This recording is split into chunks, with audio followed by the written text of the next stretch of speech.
U.S. envoys Steve Witkoff and Jared Kushner are in Israel. The visit coming after an outburst of fighting in Gaza over the weekend threatened to derail the ceasefire. NPR's Daniel Lestrin reports from Tel Aviv. Israel says Hamas opened fire at troops Sunday, killing 2 soldiers. Israel responded with a wave of strikes, killing at least 46 Palestinians, according to Gaza hospital officials. President Trump said it appeared to be a rebel group within Hamas that launched the attacks. Israel said it would halt aid shipments to Gaza, but Israel quickly reversed course after the U.S. intervened, telling Israel and mediating countries not to harm the ceasefire and to continue aid to Gaza. That's according to a person briefed on the matter, not authorized to speak publicly. U.S. envoys Witkoff and Kushner are visiting Israel, and Vice President J.D. Vance is also expected to visit this week to negotiate the next steps in the ceasefire. Daniel Estrin, NPR News, Tel Aviv. The federal government shutdown heads into its 4th week with no serious negotiations on a way to end it. NPR's Deirdre Walsh reports the Trump administration's moves to keep federal programs going is prolonging the stalemate. The Senate will vote for an 11th time tonight on a bill that funds federal agencies through November 21st. Democrats are expected to block it, insisting any deal to reopen the government must address expiring health care subsidies. The Trump administration moved money around to pay the military and tapped tariff revenue to keep a nutrition program going.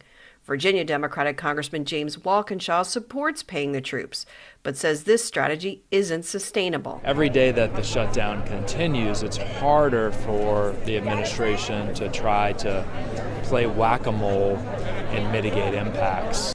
Until the consequences of the shutdown are more widely felt by the public, there's less pressure on Congress to end it.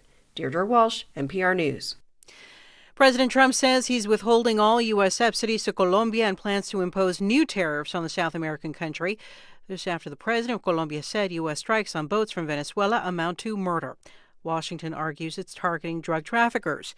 NPR's Ada Peralta has more on the fallout of the diplomatic clashes in the Caribbean waters. These strikes, they've happened in the open waters, so a lot of what we know comes from the U.S., and what they're saying is they've struck at least 7 vessels, which they allege were loaded with drugs coming to the U.S. Last week, U.S. forces attacked a semi-submersible. A U.S. official told NPR that it appeared to be headed toward Europe. 2 were killed, and 2 were taken into custody in that incident.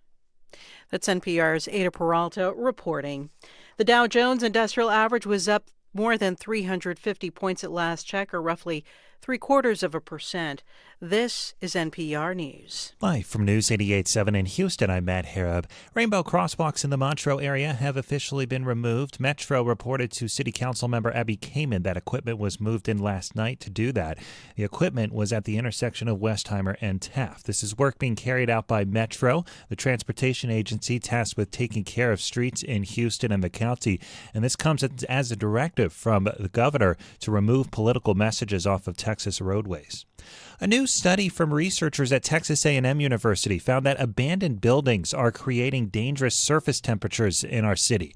Our Grayson Bobian explains how the researchers connected elevated heat risks to already vulnerable communities. Texas A&M lecturer Ding Ding Ren and his team used thermal imaging equipment mounted on drones and publicly available demographic data to find new insights into Houston surface temperatures. The research found that vegetated vacant land lowers land surface temperature, while abandoned structure raises it due to the heat-retaining surfaces. Lots with vegetation can cool the surrounding area significantly. The surface temperatures can be as much as 20 degrees Fahrenheit cooler compared to abandoned buildings and paved lots. Researchers also found that higher temperatures were associated with vulnerable communities who are at most risk during disasters. Wren says that more trees and green space can help reduce surface temperatures and lower health risks in low-income communities. I'm Grayson Bobian, News 88.7. The Houston Rockets season begins tomorrow on the road against the Oklahoma City Thunder. They will be taking the court with a former Texas Longhorn, superstar Kevin Durant, who signed with Houston during the offseason. Chris Gardner is with the Houston Roundball Review. He told Houston Matters earlier today that Durant signed a $90 million contract extension over the weekend, which is actually less than what he could have gotten, and it will help the Rockets in the long run.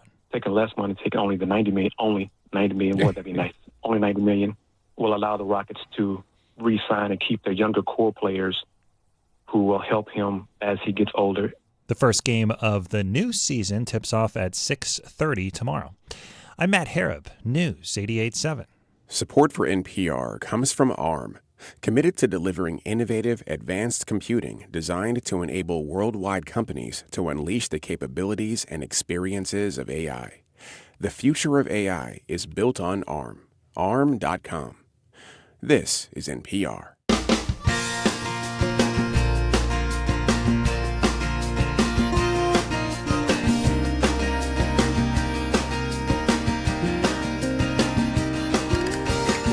Live from the University of Houston, it's Hello Houston, an open forum on today's biggest stories affecting Houston and beyond.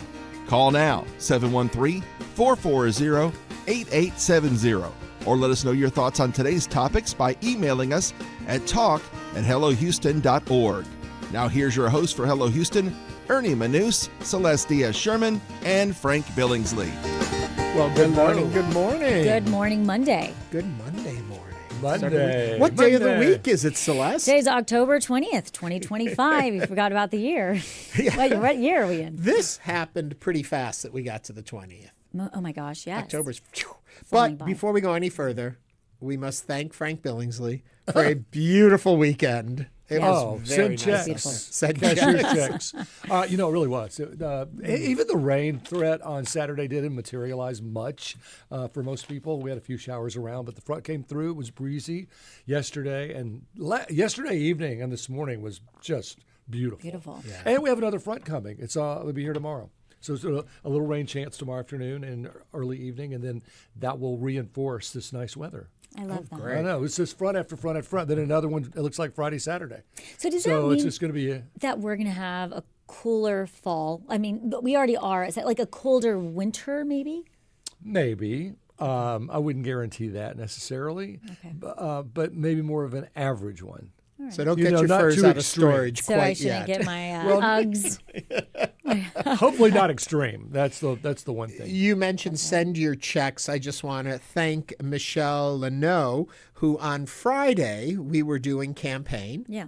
And we made a joke that if anyone sent in a $5,000 donation, I would change my name from Ernie Manous to Ernie My News, because we're on a news station. And she sent in a $5,004 check. I'm not sure about the $4, but she jumped to the challenge and asked me to change my name. So for an hour I did, but now I'm back to Ernie Manous. But I wanted to thank Michelle personally. So then we should say you're listening to Hello Houston with Ernie My News, Celeste Diaz-Sherman, and Frank Billingsley. We should have had Jim change. Re-record it, but I'm back to My Maybe News. we should do that all week. Jim, can we do that? Can we change it? Done. Jim's giving a thumbs up. I'm going to be My News all week. My News all week for $5,000. But you know what? Thanks to your help and support, it's your news. So thank you for that. We hit goal, and we're very happy about that. Yeah. So yay, thank you. And now we don't have to ask you for money until next time. But if you feel the urge, you can always go online, and there's always a place to donate. So don't feel restricted by the end of drive. You're always welcome to help support the news and coverage you enjoy here at Houston. Everybody have a good weekend. We're just jumping through that. All Great good? Weekend. Yes. Yeah, good. Yeah. Frank and I went to a Halloween party. I mean, like nothing I've ever seen before, where these guys, they take all the furniture out of the house and every single wall and ceiling and floor is decorated for Halloween. So it's like a haunted house. It was just a party. But they created a new room. They had a hallway. They didn't have a hallway, but now they had a hallway and then a side room, which was a dance room that they created with like garbage bags and boards and stuff. They built outdoors. They had a stage and they had a movie theater. It was just crazy off the wall. That's so fun. So my Halloween activity was Friday night. Uncle Ernie, that's what my kids call Ernie. Uncle Ernie gave us Frankenstein DVD sets, and so we watched which one, Ernie? The Abbott Costello, Abbott Frankenstein Costello from 1940 something. Yeah. Somebody's asking about our dressing up, by the way. Yes. What did you dress up as? I was dead Ken. Remember when everybody dressed up like Ken and Barbie, and I had the Ken blue jean vest Ken outfit, and it's there. I'm like, you know what? I'm just going to go as dead Ken. So I put makeup and all of that, and you were. I was Michael Myers, and if you watch the show on October 31st, here I will be bringing Mike Myers back for you. Okay, this is between you and me. Okay. I said, Ernie, I can't believe you picked a costume where you can't talk. So much for being just between them. But it was fun. I love scaring people on Halloween. You know, you've all figured out I love Halloween. I've been talking about it leading up to this month and all month long. But the thing was that I love being able to scare people because I think the scare has gone out of Halloween. And I think it's okay to get a little tingy fear in you because everything in life is so easy and so exposed now, and there's none of that magic. Yeah, the magic of Halloween. Not real scare, but so I put on my Michael Myers and I just stare at people and they don't know it's me and I don't move and then they kind of get creeped out. Can you believe he did that? That was funny. Yes, I Anyway, that was our weekend. How was your weekend? I hope it was good. I hope you had fun. And we've got a lot on today's show. We're going to be talking with the ACLU about the praying in schools. They have an opinion on it. We'll want to know your opinion too, and you can share that with us at 713-440-8870. But as always, Celeste, start us off with the news. Yes, thousands of people protested in downtown Houston on Saturday afternoon as part of the nationwide No Kings protest taking place across the United States. The No Kings demonstration outside City Hall was the second in 4 months, as an event in June also drew thousands of participants. There were more than a dozen protests across the Houston region Saturday in opposition to President Donald Trump and his policies, along with similar demonstrations in Texas, cities such as Austin and Dallas. As many as 100 law enforcement officers stood by the protest, which had shut down traffic near City Hall for much of the afternoon. Labor leaders, elected officials, and activists spoke throughout the event outside of Houston City Hall, where the large-scale demonstration mostly took place. Earlier in the day, demonstrators marched from Discovery Green to City Hall, and a chorus of cheers roared from the crowd as Democratic U.S. Representative Jasmine Crockett of Dallas gave a speech. Did you go to the protest? Were you part of this event over the weekend? Do you think it was successful right here in Houston? Now is the time to give us a call. Join 713-440-8870. And joining us now is Houston Public Media reporter Michael Adkison, who covered the protest on Saturday. Welcome to Hello Houston. Hey, good morning. Happy to be here. Hello Yes. there. So how was the weather? Was good. Weather was good. It was a little warm, I will say. But, you know, as far as a protest can go, we did see a few people who were a little bit overheated. You'll notice that in the sunny areas around City Hall, there were not as many people. In the shade, lots of people. 15 degrees cooler. Exactly. Yeah. Well, I knew people who went and they complained about the heat and that they felt like there may have been more people out there had it been a little more tepid out there. Sure, and we actually did see some folks who appeared to have been transported by EMS via, ambulances, likely due to overheating. But there were lots of folks out there who were handing out free waters. You would hear them, at a protest, they're chanting and they're saying different things. Free, free Palestine. We have free water, too. You would hear people chanting. I'm not making that up. You would hear people chanting about the free water. About how many people do you think showed up? I'm terrible at counting people, but we heard up to 15,000 people attended. I can safely say there were 6,000 or 7,000. As you mentioned, they marched from Discovery Green to Houston City Hall, and that's where we mostly camped out and watched and spoke with people at the protest, was at City Hall. Safely say that, throughout the afternoon, we were there for a few hours. 67,000 people came, left, came back, lots of movement going. And there were multiple rallies. It wasn't just the one downtown. Exactly. They were all over the Houston area. We had folks on our team who came to several of the different protests all across Southeast Texas. The Houston one obviously was going to be the biggest one, but, we had ones in Katy. There was one in Clear Lake. There were just lots of different protests all across of the Houston area. It's hard to determine numbers, like you said, but I wonder how many people one person that went represented in terms of how many people wanted to go, but for whatever reason, maybe they were afraid it could be violent, maybe it was inconvenient, maybe they were afraid of traffic, maybe they were at a wedding, I don't know. But people that would have liked to have been there, I wonder if that 15,000 almost represents 15 million.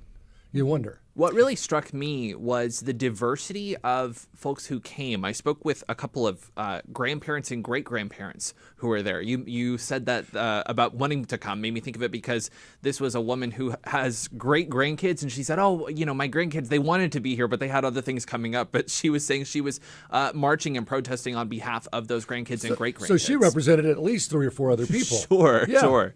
So what would you say overall when you were out there speaking to people? What was the major ask? What was the major call to action during this protest? And did it seem across the board unified? That's a good question. As far as the unification goes, there were a few different topics, as you could imagine, that these demonstrators really were advocating for. One of the main ones was for the rights of Palestinians, was one that we frequently heard. More close to home, we heard a lot of folks chanting for LGBTQ plus rights, with what they would say were attacks on trans individuals as well as just queer individuals, such as here in Houston with the rainbow crosswalks that were removed just earlier today. We heard a lot of people advocating for that, but there was a lot of different messaging from these individuals across, a plethora of different policy ideas. But as far as what the message was, I would say really it was advocating for just awareness and bringing attention to the Trump administration's policies. We heard a lot from higher up in the administration that this was going to be a very violent, very dangerous situation all across the country. From what you saw here in Houston, what was your take? No, here in Houston, I saw no arrests. Really, this was a nonviolent protest. There were as many as 100 police officers kind of standing on the sidelines, watching everything, monitoring traffic around the area. We really did not see any violence or arrests. We're waiting on confirmation from HPD on whether or not there actually were any arrests, but I did not see any. So sticking with that theme,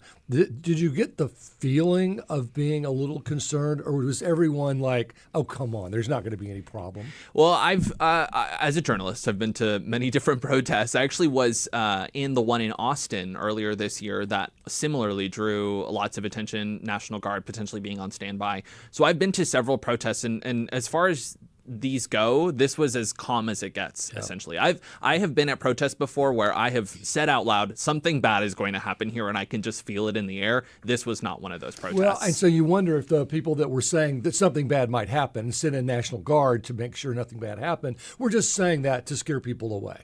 That's certainly an argument that a lot of the people at the protests made. And, Governor Greg Abbott did have National Guard on standby in Austin for this protest. He insinuated that this was a, quote, Antifa-linked protest. Right. And he had National Guard on standby. Those were just in Austin. He did say they would be potentially sent to other cities if there was violence. But as we've said, we really did not see violence here in Houston. If I understand from Austin, maybe there was around 10 or so arrests there on a variety of things. But no one seemed to get extremely violent. There was no massive injuries or incidents that we've heard of across the country, it seems. Sure. And, by comparison, another protest that I covered when I was working in Austin, those pro-Palestinian protests that happened last year, those ones were ones where you could feel in the air. There's a lot of tension here, and we're going to see arrests, dozens of arrests. We saw a lot more, and there was a lot more tension and direct confrontation between law enforcement and these protesters. That really was not the case here. I'm curious, who does organize this? And the reason I ask that question is it feels very grassroots in some way, but it happened all across the country, and up to 7 million people, they're saying or claiming, went to these rallies. But I wonder to myself, especially here, if it had been next weekend, it would have been while early voting was open, and those people could have then gone to vote. It could have been more I always harp on this, that these protests should happen when voting is available, because you get all the people motivated. Now they could go vote. Who does organize this? Do you know? It is very grassroots. We, as news organizations, about a couple months in advance, the twice that this has happened for No Kings specifically, a couple months in advance, we'll just get an email saying, there's going to be a No Kings protest on this date. And we got it when it was October 18th. We got that notification that it was going to be on this day, a month or two ago, essentially. But they are very grassroots. A lot of it is labor advocacy groups are working in the area, as well as, like I said, social advocacy groups, LGBTQ groups, are kind of not necessarily the main instigator putting these demonstrations together, but they're working on, coordinating who's going to be there, who's going to talk, how are we going to make this work, essentially. Who put together the schedule of speakers and things like that? Exactly. Do we know who that is? Or no? Not specifically. There were a few groups, I don't have the names right in front of me, but there were a few groups that were, essentially in charge, I guess is the words you would look for. But, a few groups that were coordinating everything as it goes. But it was very grassroots. And you heard that in the speakers, that a lot of them were, just different labor organizations in the Houston area, different advocacy groups, things of that nature. I do want to say very quickly, to your point, though, about voting. It's funny that you should mention that. Anise Parker, former Houston mayor, was at this protest, and I spoke with her. And that was honestly one of her messages was, it's great to show up and show out if you're a Democrat at a protest, but we actually need to put that into practice, is what she was saying, and voting in upcoming elections, not just showing up to a protest, but actually putting that into action. Anyone say when the next one is? Like, see you in April, or? No, I will say I did see some groups who were calling for some advocacy in Washington the day after the November election this year. I believe that's going to be November 5th. No word on whether that's going to be an actual No Kings protest or if that's just some people trying to get to Washington the day after Election Day, but I did hear that mentioned. You're listening to Hello Houston. We are speaking with Houston Public Media reporter Michael Adkison, who covered the protest on Saturday. And joining us now via phone is Carol from Pasadena. Carol, welcome to Hello Houston. Well, thank you. What is your comment or question? I went to the rally, the protest in Pasadena on Saturday. Pasadena, of all places, we're really proud of the fact that I'm really not good at estimating the numbers of people, but there were 100 at least. Everybody was convivial and lots of good signage. The speakers were good. We heard from somebody from LULAC. Thanks so much. And there was an emphasis on voting too. So I'm real proud.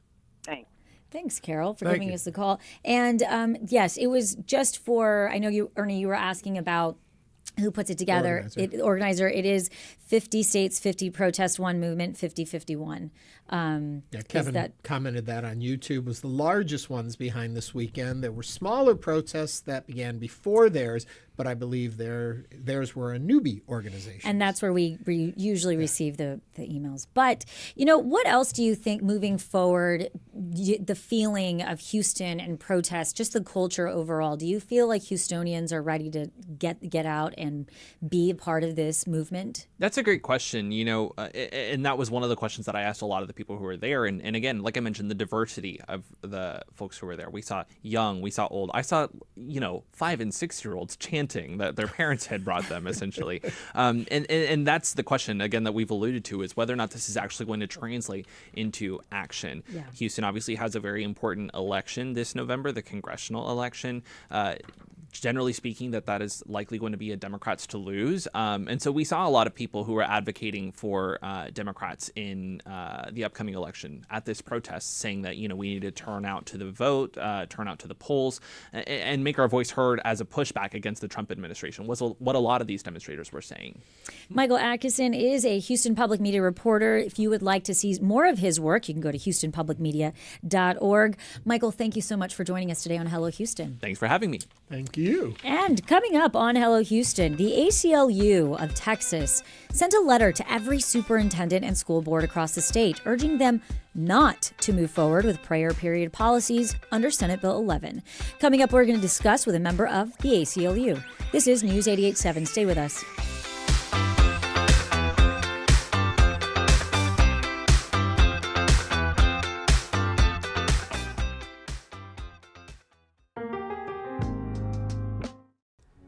Want to binge All Creatures Great and Small, catch up on Nova, or revisit Ken Burns' documentaries? You can with PBS Passport. With a gift of $5 or more per month to Houston Public Media, you'll get access to PBS Passport that lets you watch your favorite programs anytime you want.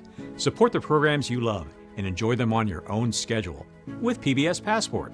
Make your gift now at houstonpublicmedia.org/donate. In this job market, the quality of talent that is available right now on the market has never been higher. It is phenomenal. I'm Kai Rizdal. It's a job recruiter's dream. Next time on Marketplace.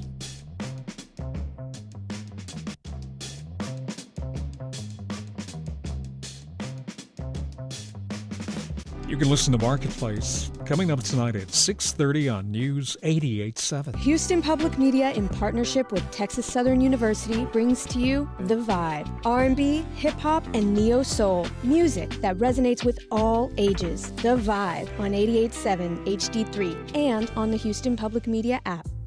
Support comes from J.P. Morgan Chase, committed to investing in the people of Texas and supporting access to resources that help foster community and economic growth. More at jpmorganchase.com/communities/Texas. Support comes from UT's Center for Professional Education, helping professionals launch a new career or advance in their current role with focused knowledge from professional certificate programs. Course lists at professionaled.utexas.edu. And now back to Hello Houston. To comment on today's topics, call or text 713-440-8870 or email us at talk@hellohouston.org.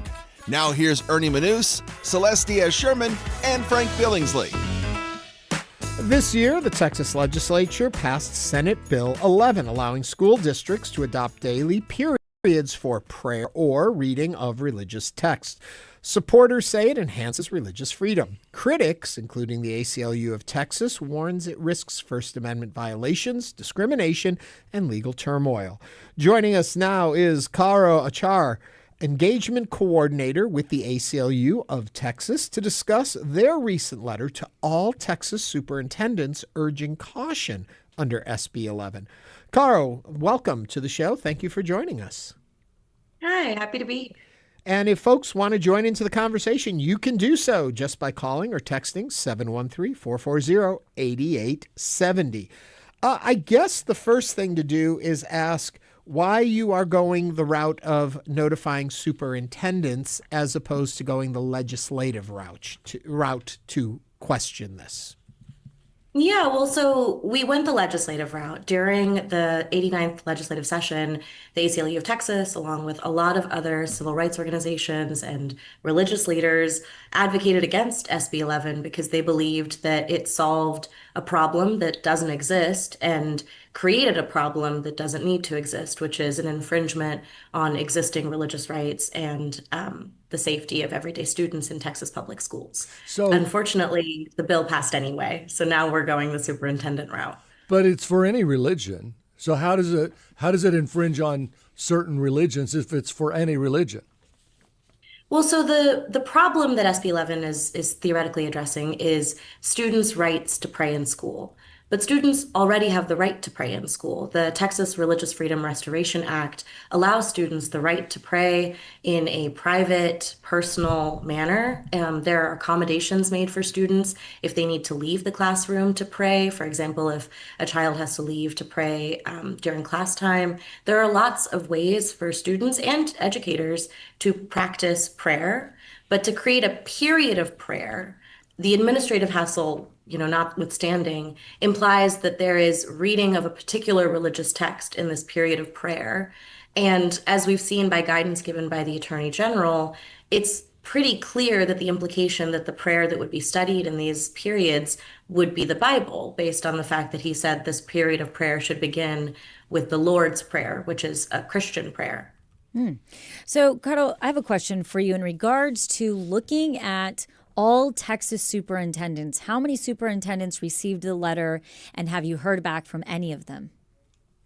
Yeah, so there are approximately 1,200 public school districts in the state of Texas. So our understanding is that all 1,200 of those school district superintendents received this letter that was co-authored by ourselves and partners at Americans United for Separation of Church and State, the Freedom from Religion Foundation, and ACLU National. I think I cut you off. Please finish. No, I was just going to say that to the best of my understanding, we haven't heard back from many of these school districts yet. Have you heard from any? I am not on the legal team, and so I'm not 100% certain if they've received direct correspondence. But generally speaking, when we send letters out to superintendents and to school districts, there's typically a delay time as those superintendents discuss with their school boards what action, if any, can be taken on the correspondence that they received. So there's always a bit of a delay, so I can't tell you for sure. What I wanted to go back just to clarify is the fact that the bill actually doesn't mandate this. It suggests it, correct? And that's why going this route of talking to the superintendents is saying, consider what you're doing. Well, so I just want to clarify what you mean by this is the period of prayer, right? Right.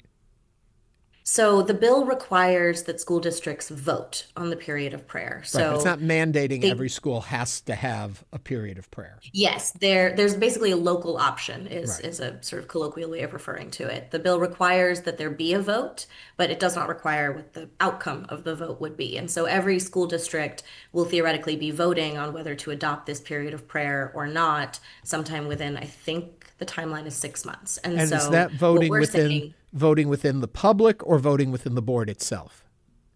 within the school board. So a school board decides whether to adopt this period of prayer or not. And so before a lot of school districts start adopting it without all of the information, we wanted to make sure that they understood the concerns that civil liberties organizations had over the infringement that this would have on students and educators and the community's First Amendment rights.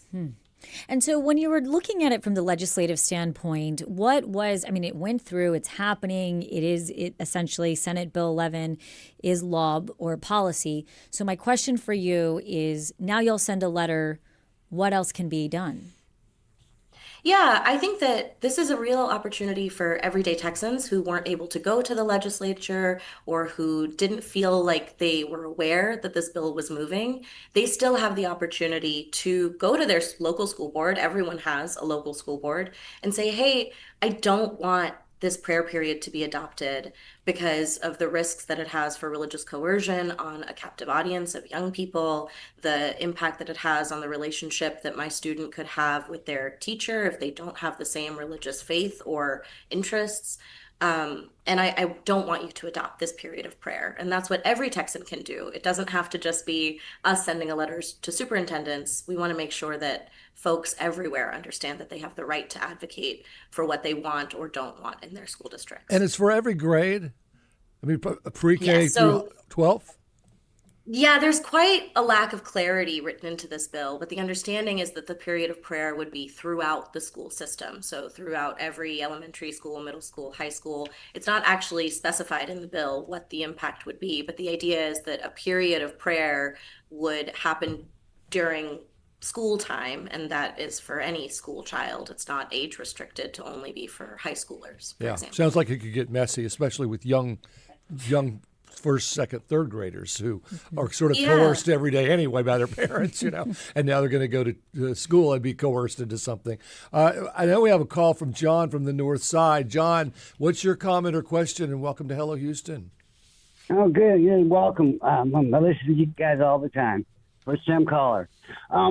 Well, my first comment is on the protest. I believe Indivisible or indivisiblenoww.org, they were the kind of the main umbrella, so to say. Now, my second comment is on the current subject. Let me start by saying I'm a 65-year-old Christian. I'm a Baptist, not a Christian nationalist, if you understand my meaning there.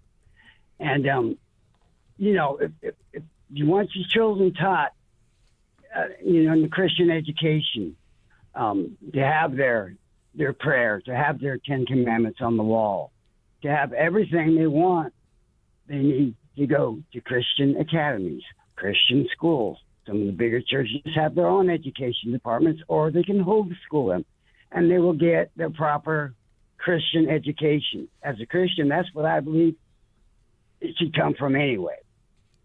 But yeah, I don't agree with the 10 Commandments on the wall. I grew up in the time of Pledge of Allegiance to the wall, and we had the golden rules, and that was kind of low much, but that stopped, I think, about 5 years later, around 1970, I think. John, thank you for that. Caro, I'm curious, the intersection of the 10 Commandments on the walls now, the prayer in school, your consideration and concern about what's going on. Yeah, I don't think that we can consider SB 11 in a vacuum. I think we need to understand it in the broader context of a push to turn public schools in Texas into Sunday schools. As John very eloquently stated, there are already Christian schools in Texas. If you want your child to have a Christian upbringing, you can make sure your child has a Christian upbringing. But public schools are for every Texan student, regardless of their religion or their lack of a religion.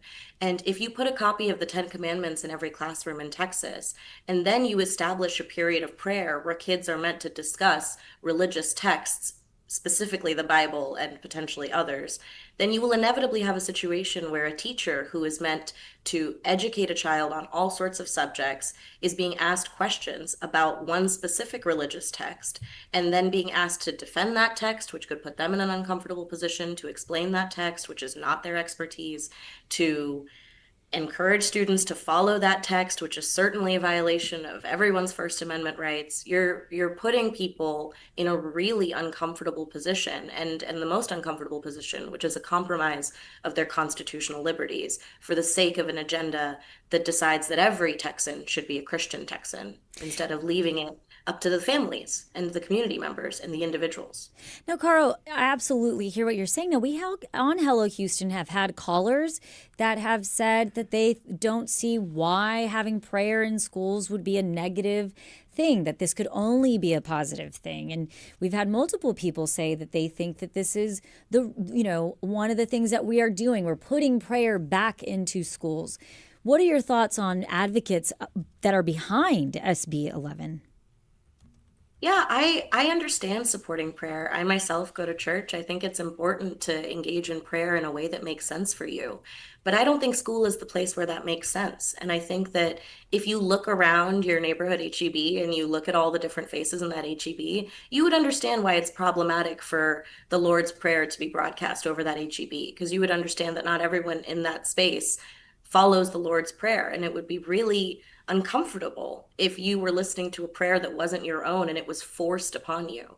And what's happening with the Ten Commandments, and what will inevitably happen with this period of prayer, is religion being forced on students and it being taken away from the rights of their parents to decide what prayer that student engages in or what questions that student has that they want to answer. That's a parent's right. And to put it into the classroom is an undue burden on educators at the expense of a parent's right or a student's right to engage in religious tradition and practice. I think that what people are really asking for is a return to high quality education that they associate with, decades past, when students felt free to learn, felt safe to go to school, felt like they were heard, felt like they were cared for. And oftentimes prayer can be an opportunity for a student to feel that way. But there are ways that public schools can secularly make students feel that way. When you provide students with high quality texts and you make sure their libraries are funded and you don't ban books and you allow them to dress in ways that they feel safe and cared for in, that creates that same feeling for students and does it in a way that isn't at the expense of their First Amendment rights. We are speaking with Caro Achar, who is the engagement coordinator with the policy and advocacy team for the ACLU of Texas, about the letter sent to superintendents around the state urging them not to take up the state-mandated prayer time. If you would like to join that conversation, give us a call or text 713-440-8870. Shannon is on the line right now. Shannon, what's on your mind? Yeah, I agree with everything with the coordinator saying. I also wanted to approach it from just a time aspect. My daughter has every kid has some sort of form of scoliosis, right? Like everybody has a mild form of it. She's carrying around like a 25 to 30 pound backpack because they don't have time to go to their lockers in high school. They have a couple minutes. They have 3 minutes, I think, to get, and they have 3 buildings at their school. It's they don't have time to do that. So when do they propose to insert this prayer time? First of all, I mean, that's just logistically, it doesn't make sense. Also, we have the school voucher program that they spend all this time, Abbott spent all his time, advocating for, and it's there. So, yeah, the whole thing is just ridiculous. And how do you explain to a second grader what is, I shall not covet my neighbor's wife, or, how are you supposed to explain that to a second grader anyway? That's the whole thing is. Shannon, thank you for your comments. Caro, your reaction. Yeah, we actually mentioned that in the letter that we sent because I think it's a very fair concern, Shannon, which is that there's a huge administrative burden being placed on school districts for the sake of this law that, again, establishes a student's right that they already had, which is the right to pray in their own space, in their own capacity, privately, And it does so at the expense of school boards and their very strapped funding resources. And it also does so at the expense of students and their incredibly stretched thin time. So establishing this period, having it during school time, not really knowing when that period is supposed to be and what will get compromised as a result, not knowing how exactly students are supposed to get permission to attend this period, not knowing the bullying that might happen if a child isn't given permission to attend the period of prayer that all of their classmates are, and how that could lead to feeling like an outsider in your own school. And I think that's a piece of this that I don't want to miss out on, that part of this law requires that the permission slips that parents would sign allowing their child to attend this period of prayer, they are required to sign away their First Amendment rights. They're required to say that they will not then sue the school district or the school for a violation of their First Amendment rights when they sign the I am confused a little bit, though, because I pray every day. It takes like 30 seconds. I mean, it's not a period of prayer. It's not a 1 hour classroom period. It's not a Bible study or even reading the Bible. And I don't know why it's called a period of prayer. It's just like an opportunity for a child to pray. And I don't see what's so wrong with that. But like you say, they already have that. But maybe it's a more... Yeah, they have the moment of silence is famously an opportunity for students, if they so wish, to quietly pray and takes about 30 seconds to a minute. Yeah. I mean, okay, well, let me move on to this. You've sent this letter urging that superintendents not abide by SB 11, since it's only a suggestion anyway. But what if they don't? Is the ACLU, I know you're not on the legal team, but are they making noise about taking this to a separation of church and state lawsuit? What are they going to do? Yeah, I'm going to read aloud the last line of the letter, because I think that that'll do a better job representing the legal team's stance than they can. So separating our students, last couple of sentences. Separating our students on the basis of religion will lead to bullying and harassment. It will violate students' First Amendment rights and incur unnecessary and complex administrative burdens for school officials. It is also likely to invite costly litigation. As organizations dedicated to protecting students' and families' constitutional rights, we are prepared to take action against districts that choose to adopt and implement an SB 11 prayer period policy. I've got a quick question there for you. I'm wondering what you can learn either from or what you can teach us from the past in this country when it comes to moments like this, or from other states or jurisdictions that have moved in this direction. What do we learn from that about this? Yeah, well, so I want to name that the ACLU of Louisiana recently litigated or is in the process of litigating Louisiana's version of the Ten Commandments law, which was deemed unconstitutional by the Fifth Circuit Court of Appeals. It's now being reconsidered en banc, which means by the whole Fifth Circuit Court, and so is continuing to be litigated. But, 3 judges on the Fifth Circuit Court of Appeals, a federal district court, deemed that the Ten Commandments being in every classroom in Louisiana was patently unconstitutional. And then in Texas, where the ACLU of Texas and ACLU National are litigating the Ten Commandments law in Texas, we have seen a preliminary injunction issued by a federal judge on how the Ten Commandments bill is likely unconstitutional. Yeah. And the reason I'm mentioning the Ten Commandments bill is because it's part of this bigger network of infringements onto students' First Amendment rights at the behest of Christian nationalism. And what we've seen over and over again is that is unconstitutional behavior, and it is being done at the expense of students. I really want to emphasize that point, that students are the ones who are losing out here. Students are the ones who are wasting precious class time asking their teacher about certain elements of the Ten Commandments instead of asking their teacher how to solve an equation. It's students who are getting less time to walk to their lockers because they're being asked to go to this period of prayer or risk being excluded in their classroom setting. It's students who are being told that instead of a licensed counselor, an unlicensed chaplain is an appropriate substitute for their needs and services that they have in their school setting. Students are the ones who are losing out in this situation. And I think that we've seen that across the country. And we've seen that in history, that when we make school a hostile place for students, the whole country loses out. You're listening to Hello Houston. Monica from Katy is on the line. Monica, welcome to Hello Houston. What is your comment or question? Hi.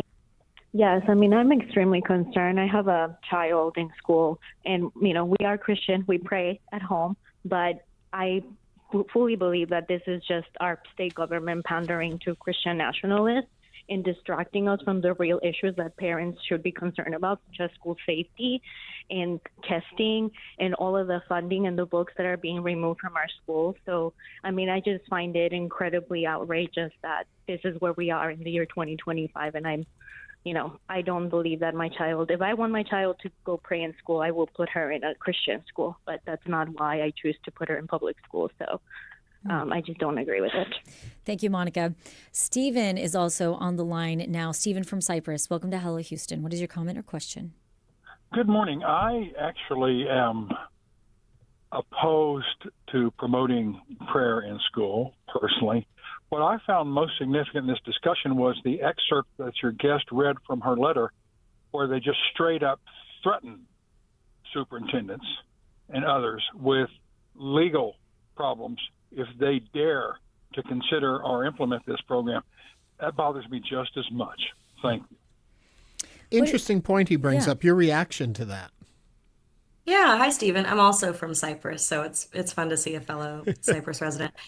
I want to emphasize that we're not threatening superintendents for deciding to take this decision or not. We're not threatening them at all. We're saying that if families and students experience a violation of their constitutional liberties, then we are prepared to take action to defend those constitutional liberties, which is our mission as a civil rights organization that defends the Constitution. We're not inherently opposed to the decisions that superintendents make. They make good choices all the time. But if those decisions are compromising someone's First Amendment liberties, then as a civil rights organization, we have to be prepared to defend those civil liberties.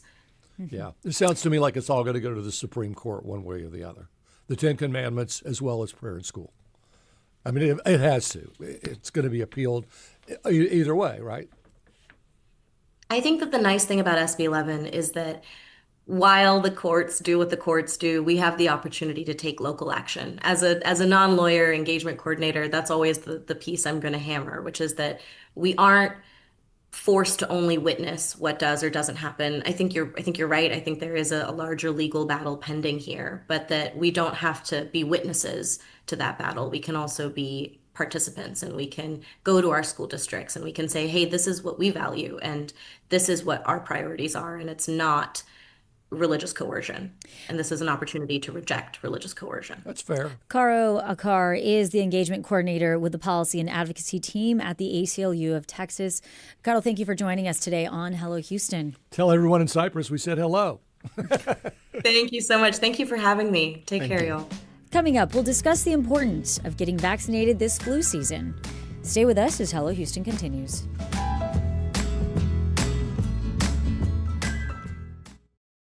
Hi, I'm Manoush Zamarodi, and we know you value Houston Public Media. That's why you're watching right now. So take the next step and become a new member of the station you rely on. Every gift makes a difference. And what matters most right now is supporting the station that brings you the news and information you rely on. It only takes a minute to make a big difference. So join as a new member today at houstonpublicmedia.org/donate or call 800-364-8300. Presenting an all-Schubert recital of solo piano and songs with baritone Matthias Gerna and pianist Daniil Trifonov. October 29th at Wortham Center. Tickets at decamera.com. Tonight on Houston Public Media TV 8, Ken Burns presents the dramatic story of how the buffalo, which sustained the lives of Native people, was driven to the brink of extinction. Watch The American Buffalo tonight at 9 on TV 8.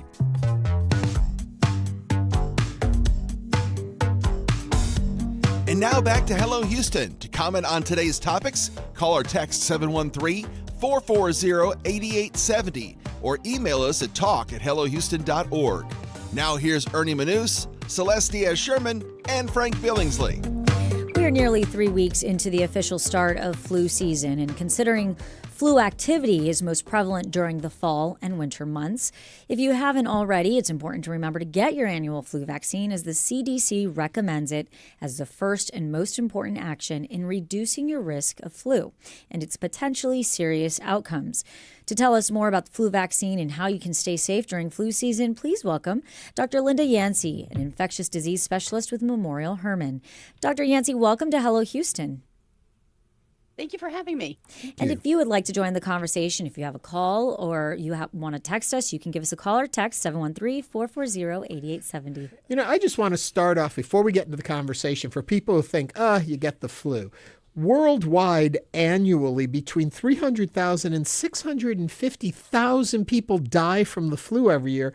And in the U.S., it ranges between, you can see maybe 21 to 52,000 people over the last 20 years in each year die from the flu. So it's not just like getting a cold. People do not take influenza seriously enough. Most of the time, it's mild, but some of the time it's very serious. I lose 4 or 5 people every winter from influenza pneumonia, and it is preventable. Mm-hmm. Well, Bill Biessa and I used to joke that the flu may not kill you, but it'll just make you wish you were dead, because it can be awful. I mean, 104 temperature and cramps and aches, and just it just grabs you and there's no escape. And, and you're down for 3 to 7 days or even 2 weeks in some cases. Oh, yeah. Anybody who's ever said it's just the flu has never had full-blown influenza. No, it's miserable. It really is. And Dr. Yancey, now we understand there's there's always that argument of hesitancy and, concern around vaccines. But when we're looking specifically at the flu vaccine, what can you tell us that people don't fully understand that might be hesitant about getting it? So a lot of people are under the misconception that the flu vaccine is a new type of vaccine. It is not. This is tried and true technology. This is vaccine manufacture that's been done for the last 50 years. We have half a century of data on safety and efficacy. This is in no way, shape, or form new. We know it's safe. We know it's effective. Can you just walk into Target and get one? Absolutely. Okay, you don't need a doctor's. You don't need a prescription. What about the COVID vaccine? Do you need a prescription for that now? Generally speaking, no. Almost nobody, except very young children, need a prescription for the COVID vaccine or the influenza vaccine. And in fact, many people don't need a prescription for the RSV vaccine. So go in and get yourself protected. What you'll hear a lot, I hear this all the time, I don't get a flu vaccine because it gives me the flu. It makes me sick. Oh, I can see you rolling your eyes all the way over there. You've heard it too. Oh, my goodness. So this is going to sound mean, but the worse you feel after a vaccine, the better protection you're getting, because that's a nice, brisk immune response. Are you going to feel achy for a couple of days? Yeah, but that beats 2 weeks of 103-degree misery if you get the flu. I got the RSV because I'm 65. What's your recommendation for RSV? And tell me just a little more about it. So RSV, respiratory syncytial virus, is it's a viral upper respiratory tract infection like COVID, like influenza. But unlike them, we've never historically had a vaccine. And that's a problem because it kills the very old, but it also kills the very young. RSV has traditionally been very deadly in little babies.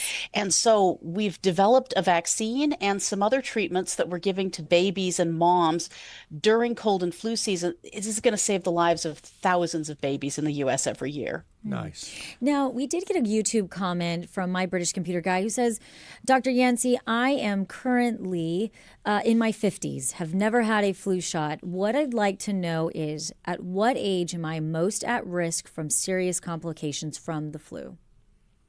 So there's the broad answer, which is the older you get, the worse any illness is.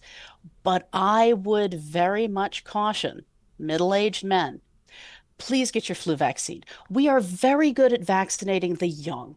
Kids go to their pediatricians. We're very good at vaccinating the elderly. They see their doctors regularly. We're pretty good at vaccinating women because we go in for our yearly well women checks. The group of people that is least likely to get the vaccine is healthy men in their 30s, 40s, and 50s. And because of that, that's the group of people that I see with the highest mortality rate. It never occurs to them to get the vaccine because they never get sick. And it is just tragic when those folks die.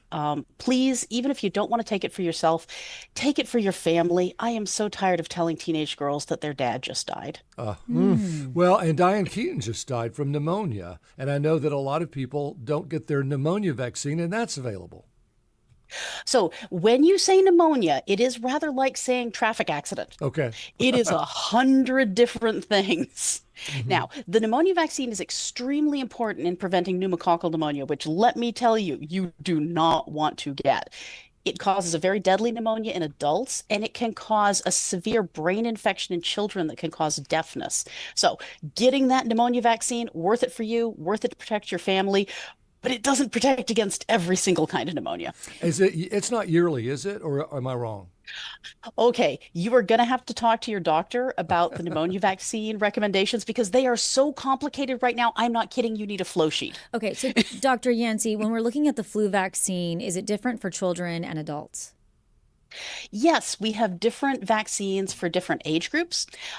So more elderly people get a slightly stronger vaccine because our immune systems aren't the greatest anymore. We have a needle-free nasal vaccine available for people. So unless you have asthma or emphysema, you can just get a squirt up the nose that will protect you. Traditionally, flu vaccines have been produced using eggs, but there are people with severe egg allergies. Well, good news. We have an egg-free alternative. So there's different alternatives for different patient populations. I've got a quick question for you. I know we're running tight on time. So my concern is, I'm going back to my numbers again. During the period when we were hypersensitive for COVID-19, only 6,300 people in the nation died from the flu. What do you take away from that? Was it simply our distancing ourselves from other people? Was it we were much more aware to getting vaccinated? Why was that a much lower year? So it comes down to these little suckers. Good old masks. We have always wondered, if we had everybody masked during cold and flu season, could we prevent these influenza deaths? And then 2020 came along and we had this wonderful natural experiment. And we found out that, yes, maybe 30,000 Americans don't have to die of influenza every winter. So social distancing, masking are highly effective ways to protect yourself and prevent the spread of these diseases. Dr. Linda Yancey is an infectious disease specialist with Memorial Hermann. Dr. Yancey, thank you for joining us today on Hello Houston. Thank you. Thank you for having me.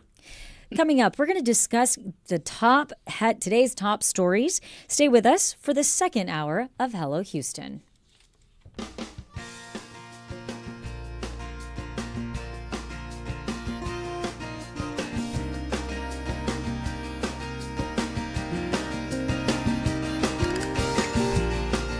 Stay tuned. There's more Hello Houston on the way with Ernie Manous, Celestia Sherman, and Frank Billingsley.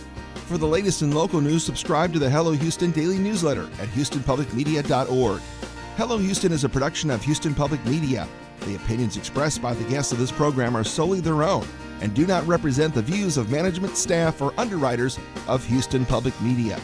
This is News 88.7.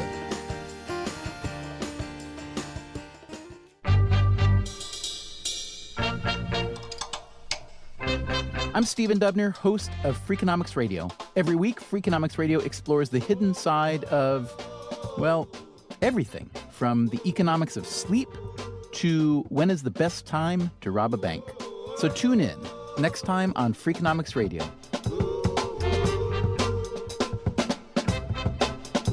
Freakonomics, Mondays at 9 p.m. on News 88.7. Support comes from the Houston Ballet, presenting Stanton Welch's The Nutcracker, a holiday tradition. Clara and the Characters, intricate sets, and new discoveries return to the Wortham November 28th to December 28th. Tickets at houstonballet.org. Support also comes from Visit Galveston, presenting historic Galveston ghost tours. The island's ghostly history makes it one of America's destinations for haunted travel. This Halloween season, more at visitgalveston.com. This afternoon, sunny. We'll get up to around 80 for the high, and then looking ahead for tonight, we'll have cloudy skies, low near 72 degrees. Ahead for Tuesday, mostly sunny, chance for showers, a high getting up to near 91, and then mostly cloudy tomorrow night, a low 68. It's 80 degrees. This is your NPR station, KUHF, Houston. News 88.7, a service of the University of Houston. Just ahead on this hour of Hello Houston, early voting kicks off today across Texas for the November election, which includes a range of races on the ballot. We'll discuss this and more as we continue diving into today's top stories. I'm Frank Billingsley. And I'm Ernie Manous. We'll also be joined by Reda Hicks, co-chair of the organizing committee for Fleet Week Houston, who will tell us about next month's big event. Plus, University of Houston researcher Pietro Milillo will tell us about a study which reveals the world's weakest bridges and a solution to fix them.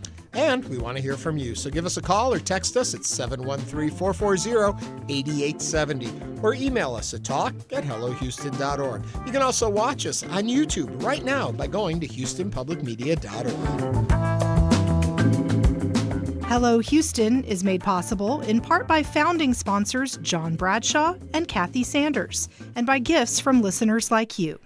Live from NPR News, I'm Lakshmi Singh. President Trump is hosting the Prime Minister of Australia this hour. We are discussing critical minerals and rare earths, and we're going to be signing an agreement that's been negotiated over a period of 4 or 5 months. And it was sort of good timing that we got it done just in time for the visit. And we worked together very much on rare earths, critical minerals, and lots of other things. And we've had a very good relationship. We've been working on that for quite a while. The leaders are discussing forging a stronger security and defense partnership. Taking questions ahead of the talks, Trump told reporters he's been invited to go to China, which is expected to happen early next year. Health officials in Gaza say Israeli airstrikes yesterday killed nearly 50 people in the enclave. NPR's Aya Batrawi reports the attacks threatened to unravel a U.S. brokered ceasefire. Israel's military says 2 soldiers were killed in an attack in southern Gaza, sparking a wave of airstrikes that killed Palestinians, many of them women and children, over the weekend. Israel says it also dropped more than 120 bombs on a Hamas tunnel. A Hamas official who spoke anonymously to NPR in order to brief the media says it was rogue militants who carried out the deadly attack on Israeli troops.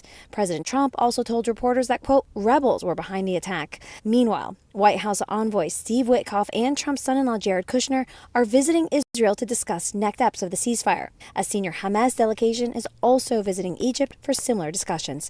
Aya Batrawi, NPR News, Dubai.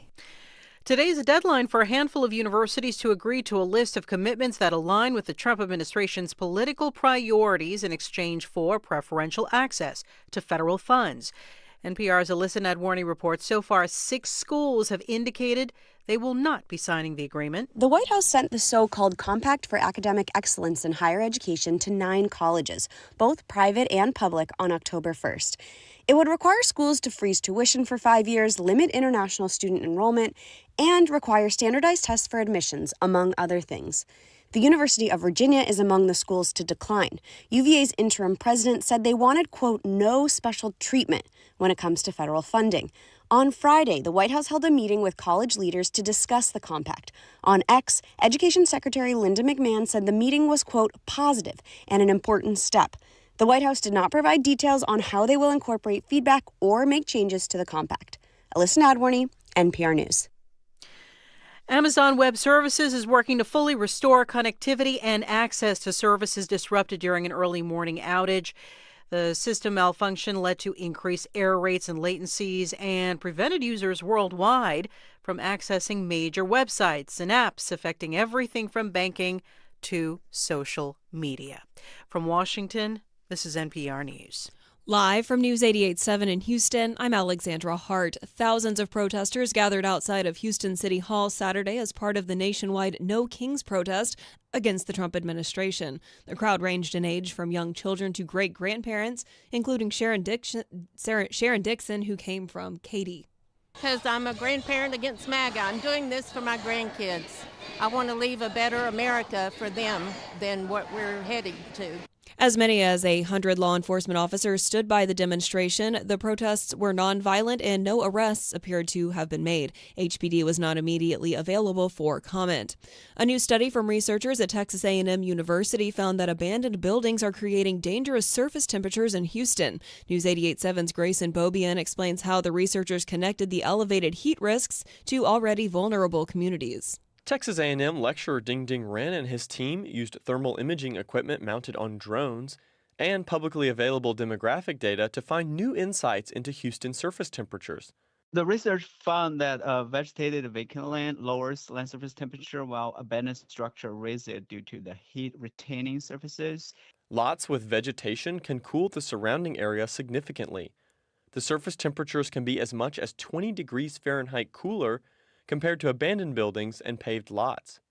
Researchers also found that higher temperatures were associated with vulnerable communities who are at most risk during disasters.